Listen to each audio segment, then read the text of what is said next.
Welcome to the world of science fiction stories, and don't forget to share and subscribe the channel. The stars outside the viewport shimmered like scattered diamonds against the endless black canvas of space. Cale Jansen, a wiry man in his early 30s with tired eyes and grease-streaked hands, leaned back in the pilot seat of his battered cargo ship, the Solstice.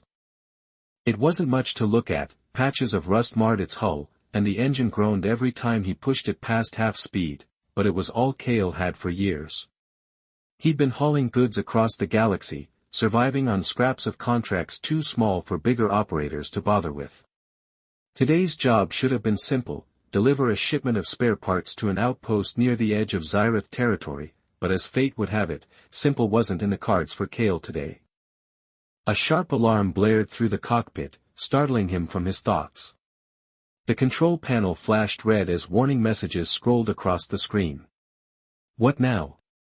Cale muttered under his breath, scanning the readouts. One of the fuel lines had ruptured, causing a cascade of system failures.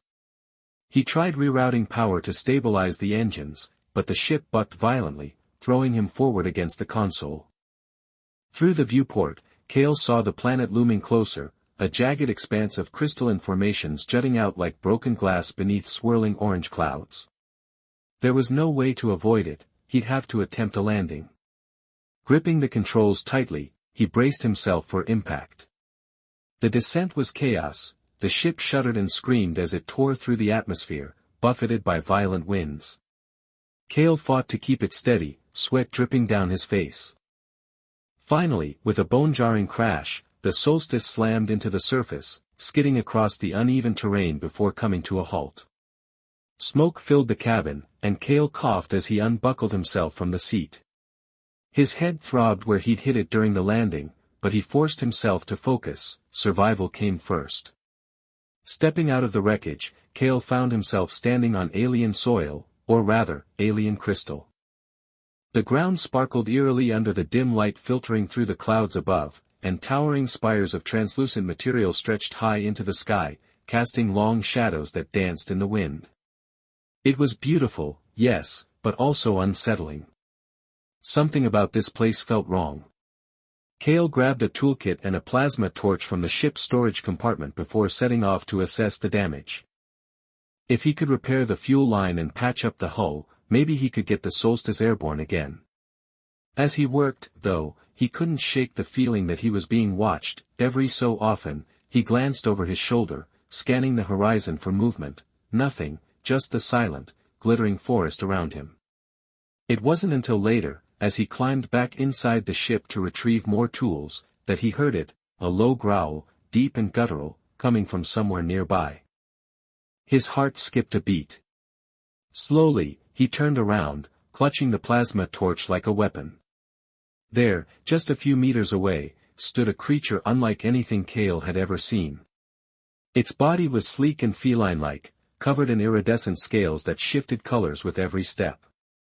Razor-sharp claws gleamed at the ends of its massive paws, and its glowing green eyes locked onto him with predatory intent. Behind it, crouched another figure, a young girl, her delicate frame trembling as she pressed herself against one of the crystalline spires. She wore flowing robes that shimmered faintly even in the dim light, marking her as someone important. Cale didn't have time to think.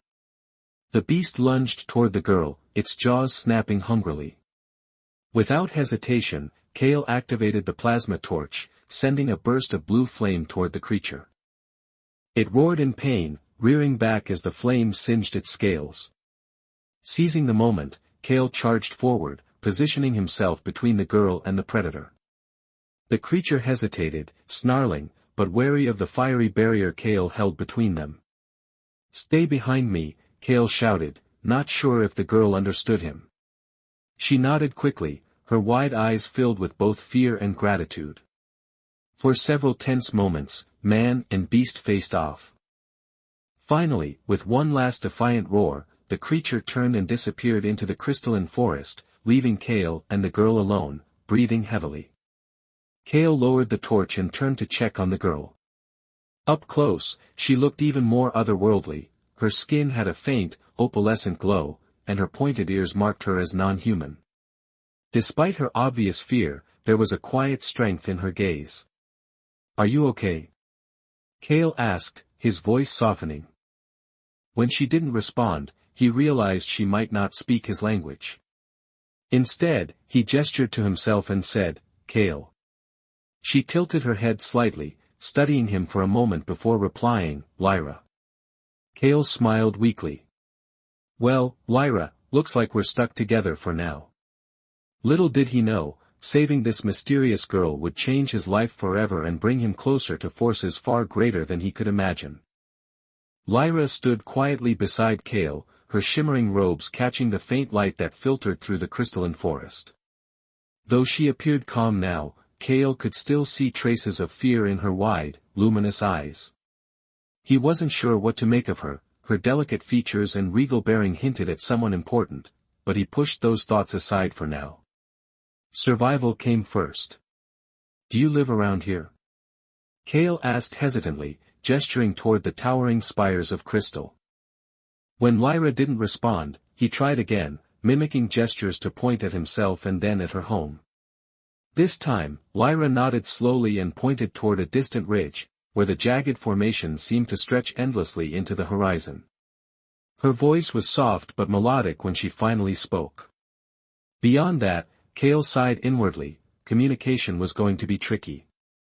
Still, he couldn't leave her alone, not after what had just happened. Whatever lay beyond that ridge, it was clear she needed help getting there safely, and maybe, just maybe, her people could assist him with repairing the solstice. It was a long shot, but right now it was his best option. As they began walking, Cale kept the plasma torch close, scanning the shadows between the crystals for any sign of danger. The growls of the creature echoed in his mind, reminding him how quickly things could go wrong. For her part, Lyra seemed unbothered by their surroundings, moving gracefully over the uneven terrain as if she belonged there. Occasionally she glanced at Cale with an expression that mixed curiosity and gratitude. After what felt like hours, the landscape shifted.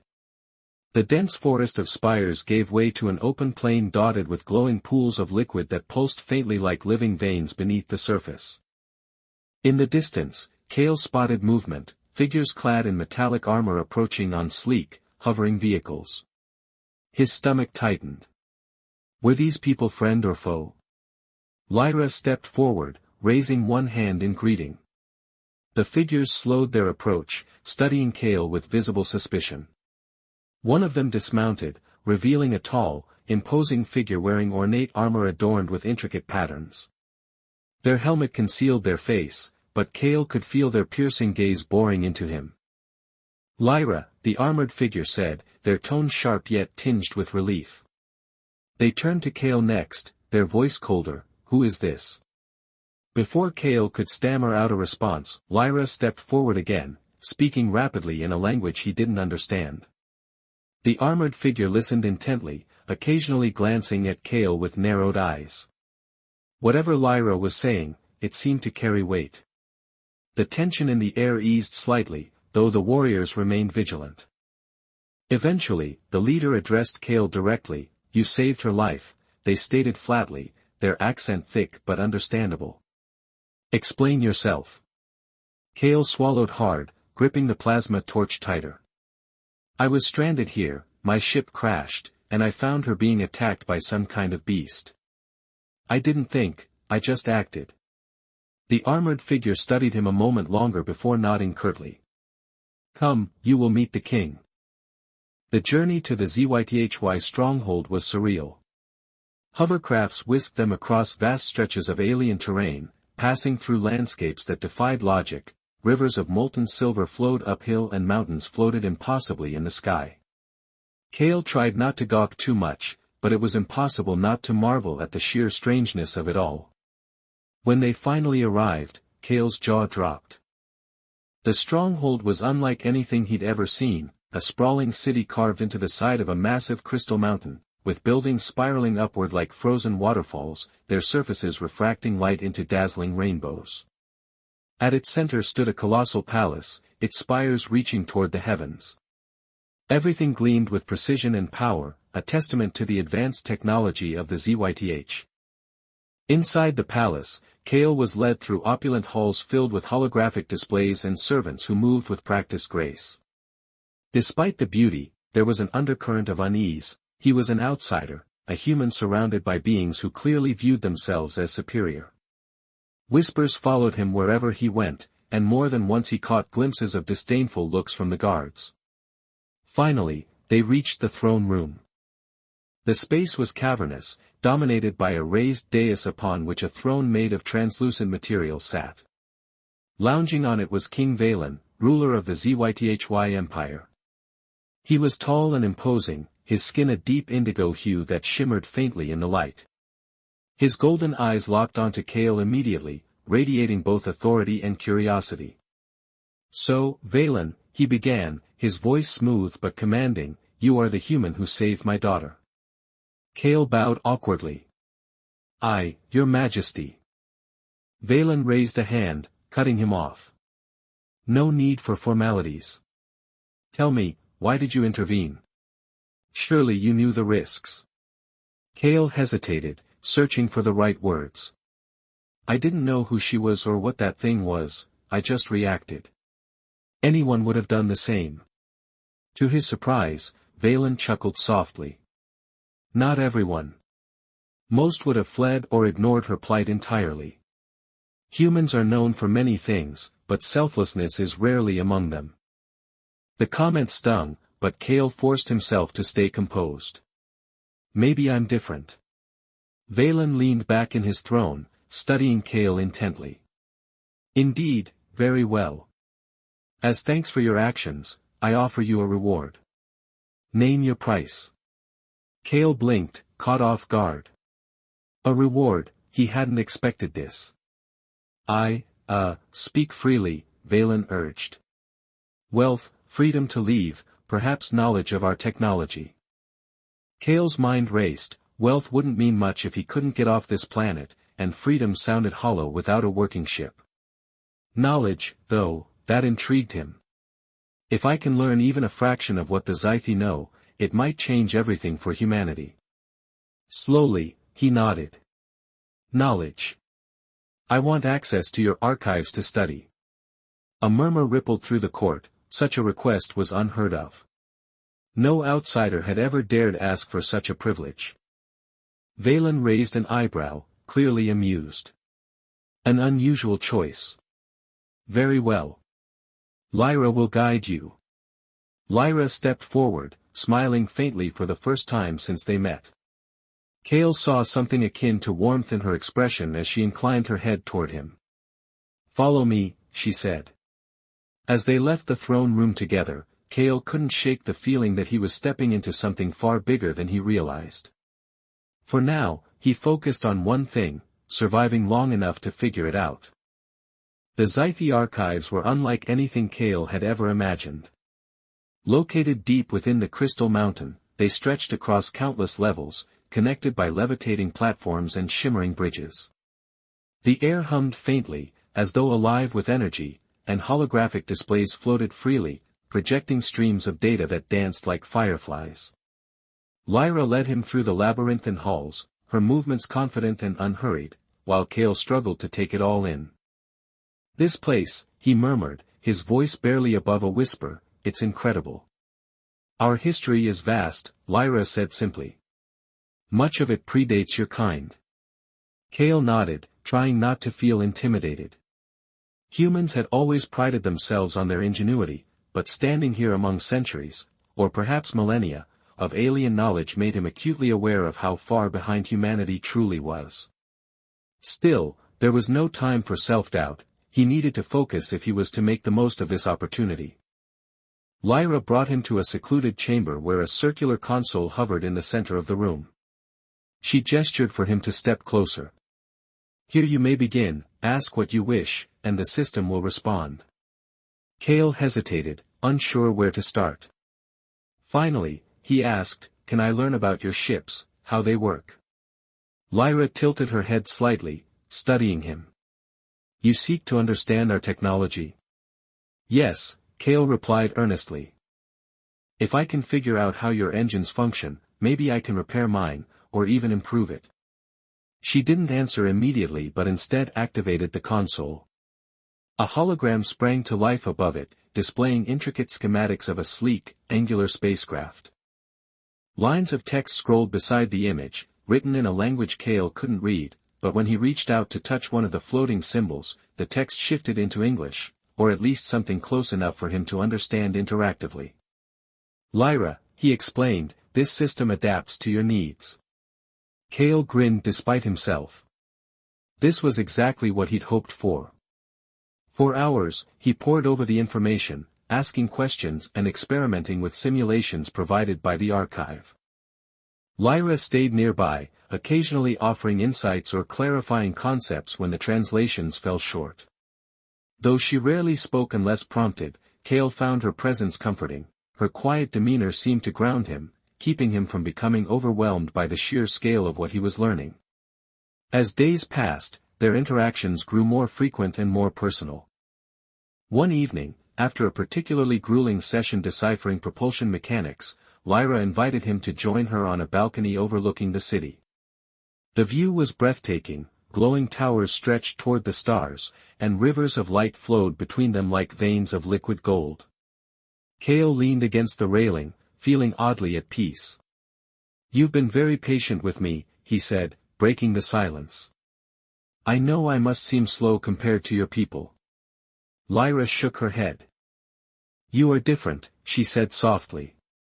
"Most would have given up by now, but you keep trying, no matter how difficult." Cale chuckled dryly. "Desperation makes a good motivator."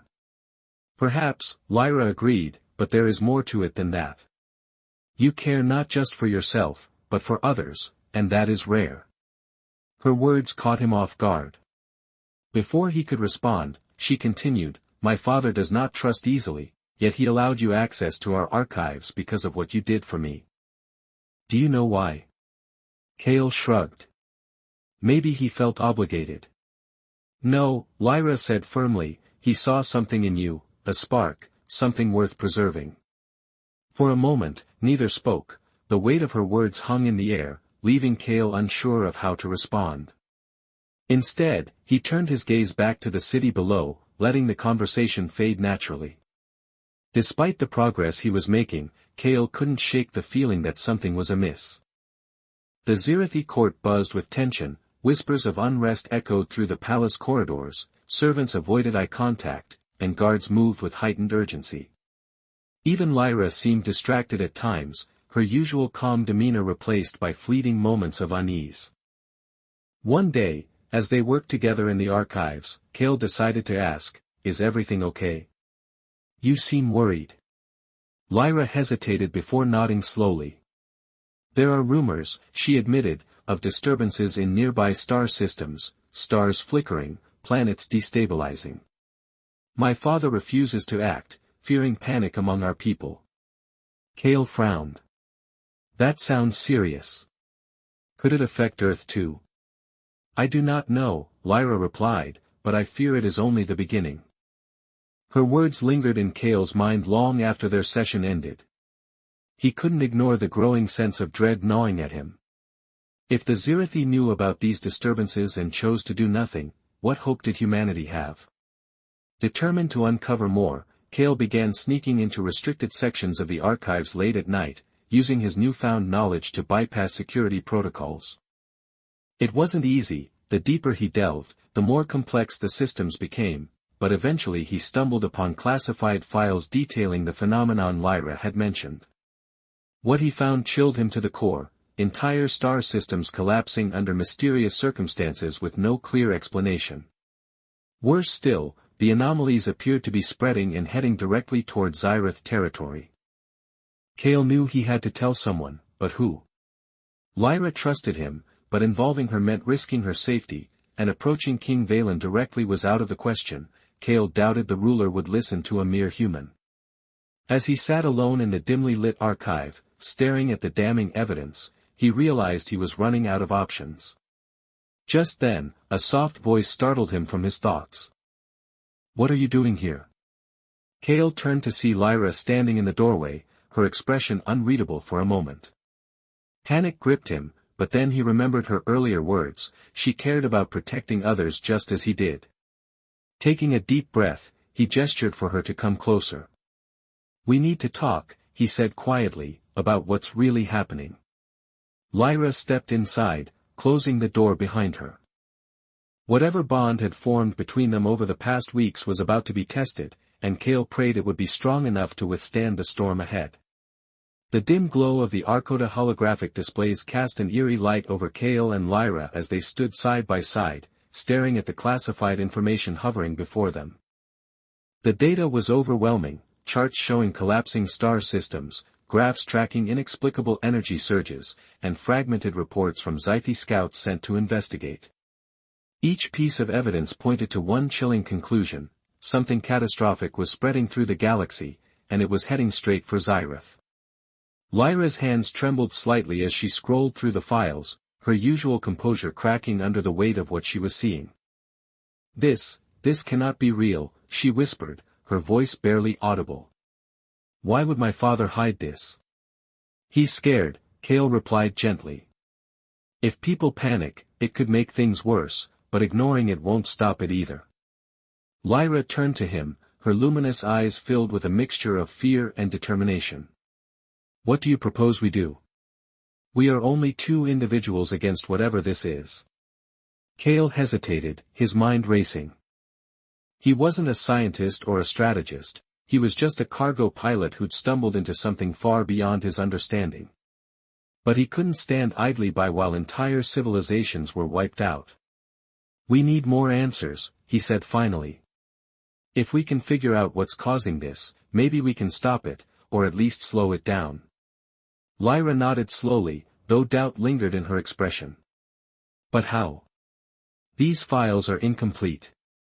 My father must have restricted access to protect the truth, or because even he doesn't know everything." "Then we'll find someone who does," Cale said firmly. "There has to be someone in the palace who knows more about this, someone higher up." Lyra pressed her lips together, considering his words. Finally, she sighed. "I will help you, but we must be careful. If we're caught accessing forbidden areas, it could mean our lives." Cale gave her a small, grateful smile. "Thank you, Lyra. I couldn't do this without you." Over the next few days, Cale and Lyra worked tirelessly to piece together the puzzle. They spent hours combing through additional files in the archives, searching for any clue that might lead them closer to the source of the anomalies. During their investigations, they discovered references to a secretive council within the palace, a group of high-ranking officials tasked with monitoring potential threats to the Empire. It was a long shot, but Cale believed this council might hold the key to understanding the phenomenon. One evening, under the cover of darkness, Lyra guided Cale through hidden passages beneath the palace. These tunnels were rarely used, reserved for emergencies or covert operations. As they moved silently through the narrow corridors, Cale marveled at Lyra's resourcefulness. She knew every twist and turn, navigating the labyrinth with ease. "This way," she whispered, stopping at a heavy door reinforced with glowing panels. "By here lies the council chamber." Cale glanced at her nervously. "Are you sure about this? What if someone sees us? We won't stay long." Lyra assured him, just enough to gather what we need. Using a device she had brought, a small, palm-sized tool designed to bypass security systems, she disabled the door's lock. It slid open with a soft hiss, revealing a circular room bathed in pale blue light. Holographic projections floated above a central table, displaying maps of the affected star systems alongside complex equations and schematics. Cale stepped inside cautiously, his eyes scanning the room. "This is incredible," he murmured. "It's like they've been studying this for years." "They have," Lyra said grimly, "and yet they've done nothing." As Cale examined the data, he noticed something unusual, a pattern embedded within the anomalies.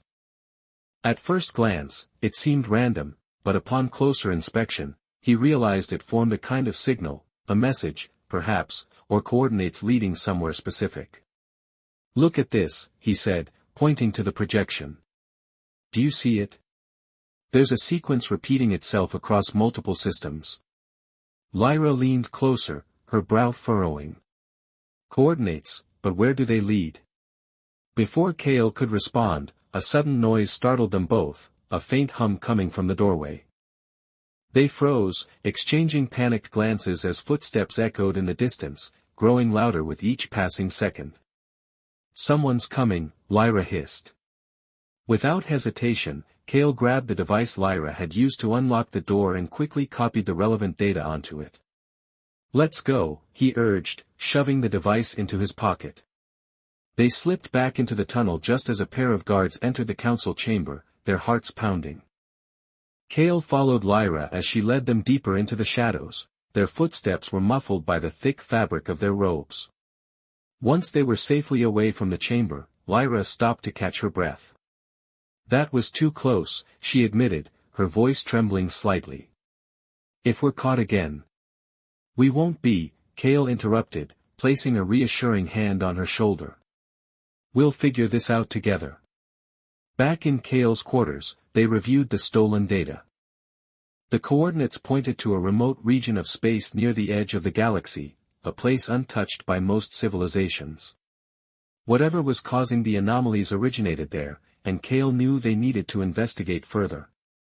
But as they prepared to confront King Valen with their findings, doubts began creeping in. Would he believe them, or dismiss their claims as reckless speculation? Either way, Kale realized they were running out of time. The anomalies were spreading faster than anticipated, and unless they acted soon, it might already be too late. "Tomorrow," Lyra said quietly, breaking the silence. "We'll speak to my father. For now, rest, you'll need your strength." Kale nodded, though sleep felt impossible as his mind raced with questions and fears.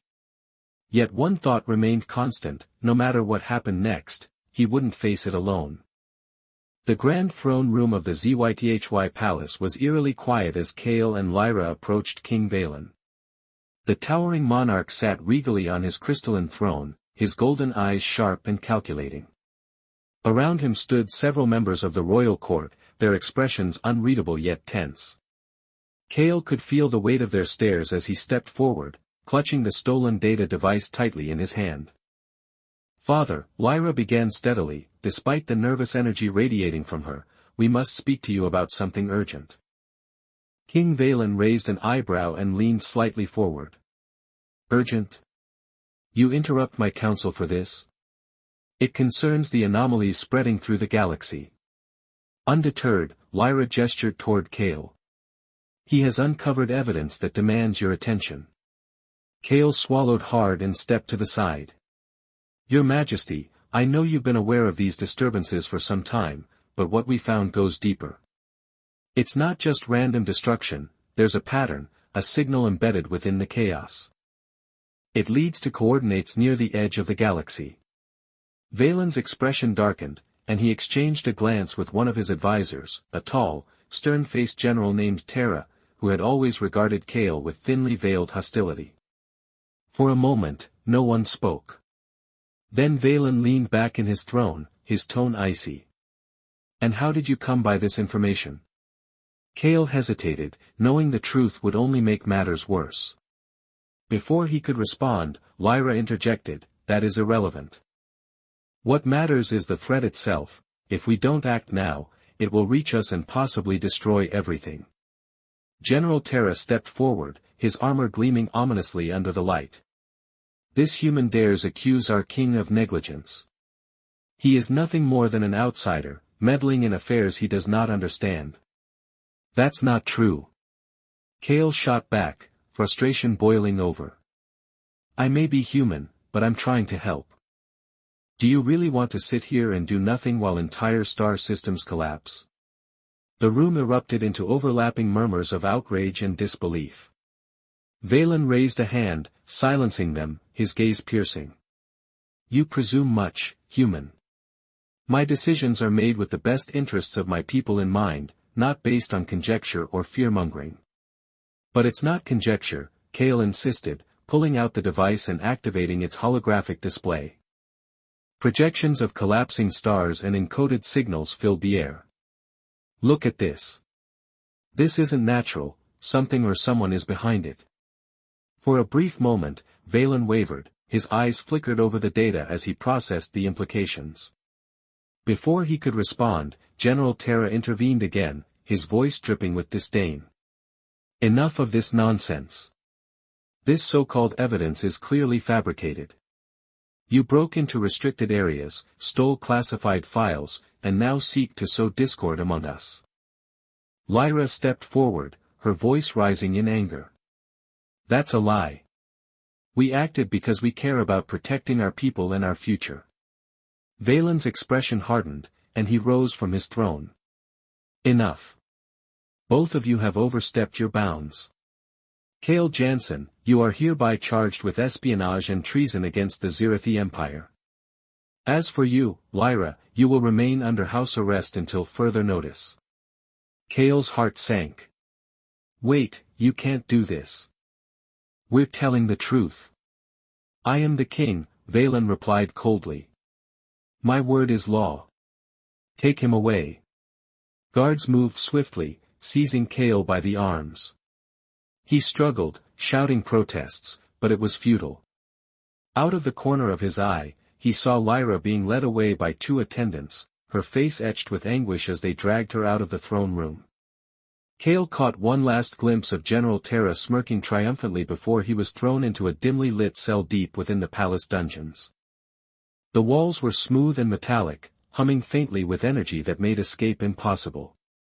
He slumped onto the cold floor, his mind racing. How had things gone so wrong? All he'd wanted was to warn them, to save lives. Instead, he was branded a criminal, and Lyra was trapped too. Hours passed in silence, broken only by the distant hum of machinery, until just when despair began to settle in, Kale heard footsteps approaching. The door slid open, revealing none other than Lyra herself. Her robes were disheveled, and dark circles shadowed her eyes, but she managed a small smile as she entered. How did you? Kale started, stunned. I convinced the guards to let me see you, she said quietly, closing the door behind her. They trust me for now, she added. Kale shook his head. Why risk it? If they catch you. It doesn't matter anymore, Lyra interrupted firmly. We were right, Kale, about everything. While I was confined, I accessed more files using secret codes known only to the royal family. The anomalies aren't random, they're being caused by an ancient weapon buried in the region. Those coordinates point to a weapon capable of unraveling reality itself. Kale stared at her, his blood running cold. Who built it, and why would anyone use something like that? I don't know, Lyra admitted, but if it falls into the wrong hands or activates fully, it could mean the end of everything. Before Kale could respond, Lyra pulled a small device from her sleeve, a portable energy cutter disguised as jewelry. Take this, she urged, pressing it into his palm. It'll disable the cell's containment field long enough for you to escape. What about you? Kale asked, alarmed. You're coming with me. Lyra shook her head sadly. No, if I leave, they'll hunt us both down.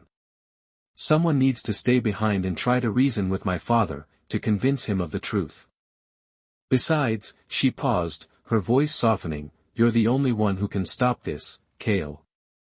You've proven yourself brave, resourceful, and willing to fight for what's right, that's why I believe in you. Her words struck a chord deep within Kale. He wanted to argue, to insist she come with him, but he knew she was right. If anyone could sway Valen, it was his own daughter. Reluctantly, he nodded. All right, but promise me you'll be careful. I promise, Lyra said, her lips curving into a faint smile. Go quickly, and remember, you're not alone. With that, she activated the device, disabling the containment field. The door hissed open, and Kale slipped out into the corridor clutching the stolen data and the makeshift weapon. Save us, Kale, Lyra whispered one final plea as he disappeared into the shadows. Kale vowed to honor her faith in him, whatever lay ahead, he would face it head-on, for Lyra, for humanity, and for the countless lives depending on him.